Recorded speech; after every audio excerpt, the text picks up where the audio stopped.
ପ୍ରଭାବ ପଡିବ। 300 ଟଙ୍କା ମଜୁରୀ ଦେଇକି ଆମେ ଏଇ କୈଳାସଚନ୍ଦ୍ର ମହାନ୍ତ, ମୋ ଘର ଧମଣାଗାଡ଼ିଆ। ଆମର ସମସ୍ୟା ହେଲା ପ୍ରଥମ ଜିନିଷ ହେଲା ଶ୍ରମିକ ମାନେ ଯୋଉ କାମ କରୁଛନ୍ତି ସେମାନଙ୍କର ଉଚିତ ମୂଲ୍ୟ ଦିଆଯାଉ ନାହିଁ।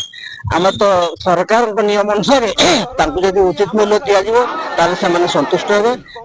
ଏବେ ବର୍ତ୍ତମାନ କମ୍ପାନୀ ତାଙ୍କୁ 300 ଟଙ୍କା ମଜୁରୀ ଦଉଛି, ଯାହା ଫଳରେ କି ଜିନିଷର ରେଟ୍ ରାଟ୍ ଯେମିତି ହେଇଯାଇଛି ସେମାନେ 300 ଟଙ୍କାରେ ଗୋଟେ ପରିବାର କେମିତି ଚଳେଇବେ, ଏଇଟା ହଉଛି ପ୍ରଥମ ସମସ୍ୟା।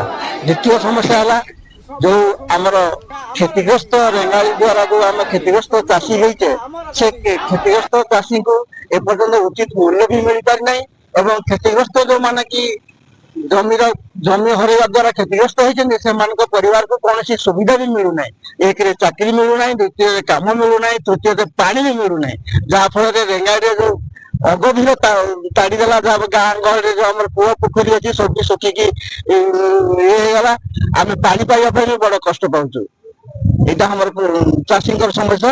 ଆଉ ଚାଷୀ ଯୋଉମାନେ କ୍ଷତିଗ୍ରସ୍ତ ଚାଷୀ ହେଇଛନ୍ତି ସେମାନଙ୍କୁ ଥଇଥାନ କରାଯାଉ ଏବଂ ସେମାନଙ୍କୁ କିଛି ଚାକିରି ଦିଆଯାଉ।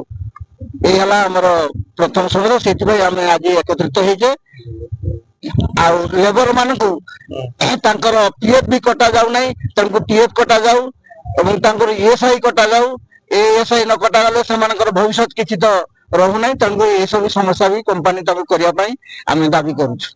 ସେ ଶ୍ରମିକ ଯୋଉମାନେ କାମ କରୁଛନ୍ତି, କାମ କରିବା ସମୟରେ ବହୁତ ଇଞ୍ଜୁର୍ଡ ବି ହଉଛନ୍ତି, ଗୋଡ ହାତ ଭାଙ୍ଗୁଛି, ତାଙ୍କ ପାଇଁ କମ୍ପାନୀ କୌଣସି ସୁରକ୍ଷା ବି ଦଉନାହିଁ। ତେଣୁକରି ଏହାର ସୁରକ୍ଷା ଦେବା ପାଇଁ ଆମେ ଦାବି କରୁଛୁ।